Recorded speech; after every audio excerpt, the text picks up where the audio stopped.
When I was a boy, Alcatraz, or the Rock as they call it, used to house the criminals to keep them from violating the rights of society.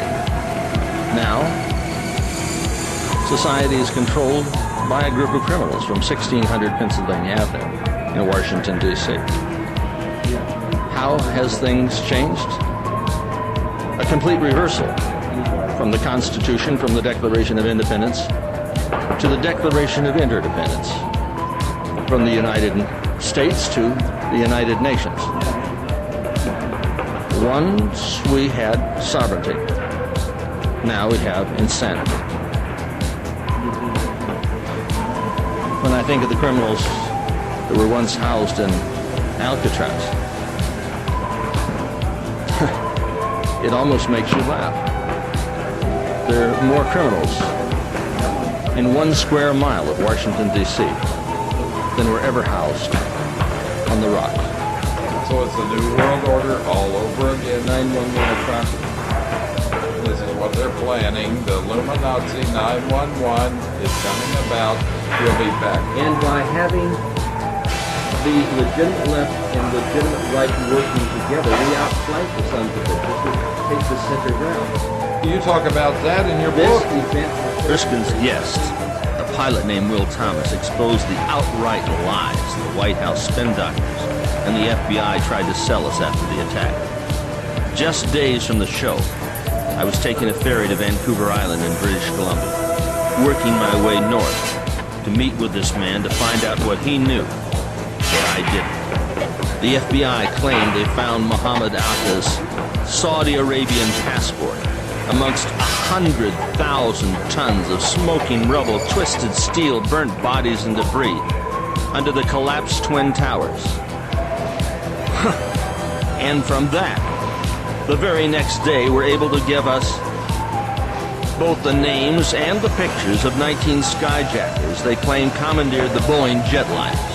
To buy this story, you'd have to believe that Atta's paper passport survived traveling through 6-inch steel beams of one of the strongest, tallest structures ever built, then passed through the interior walls, doors, files, desks, toilets, plumbing, and elevator shafts while engulfed in a ball of flame that the FBI said melted steel, and then fell to the ground 70 stories, where they picked it up intact.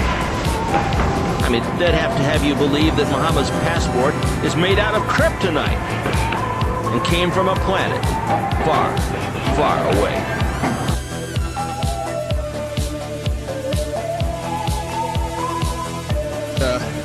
It appears in Portland, Oregon, that we see the first signs of the police state and the Patriot Act kicking in. People are being stopped randomly.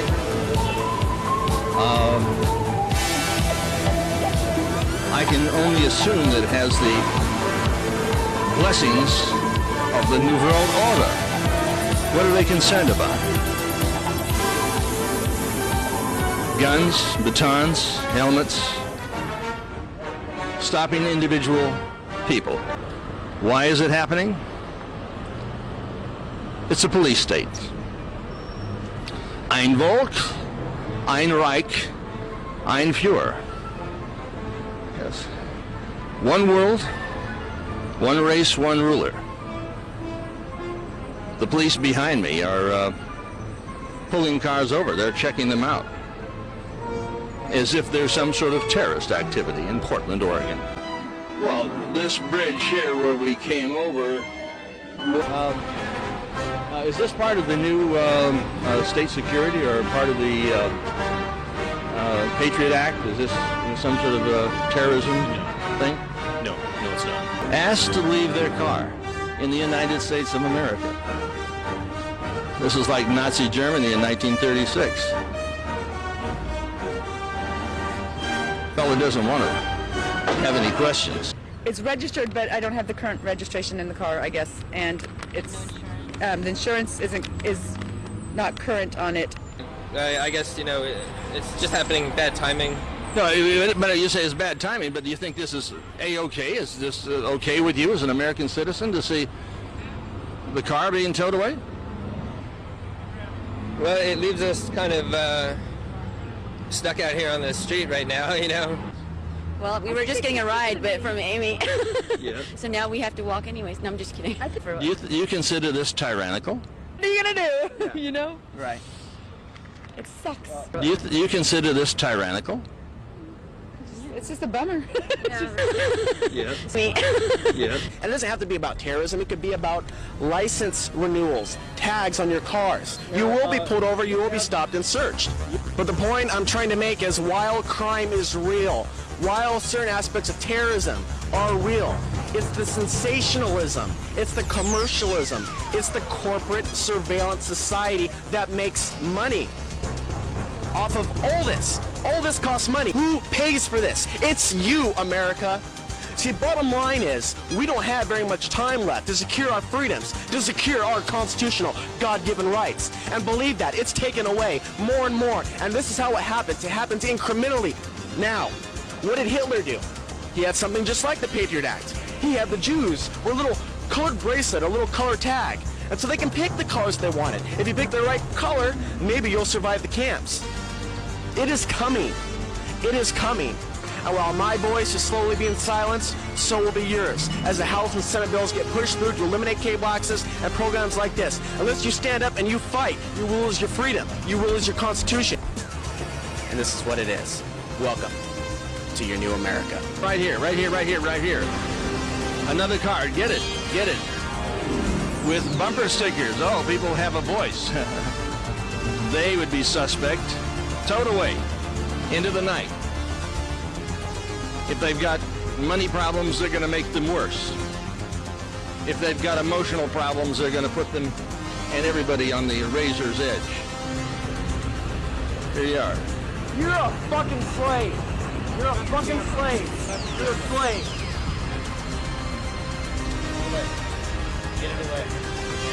We've got the free press. The restaurant. The Mark of the Beast. We've got the Zone over there. They're going in for entertainment. Not paying a great deal of attention to what's happening on the street. You guys here with the extra security? Yeah. We're taking a look at where the checkpoint was, but you'll never know where the checkpoint will be in the New World Order unless we incite a revelation to avoid a revolution. We're overlooking the city of Portland, once free, now totalitarian in its very nature. But you can change it. You can keep the rivers open,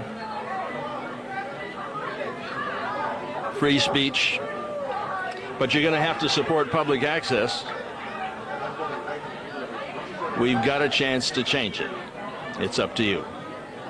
This is Anthony J. Hilder, and this is Portland, Oregon.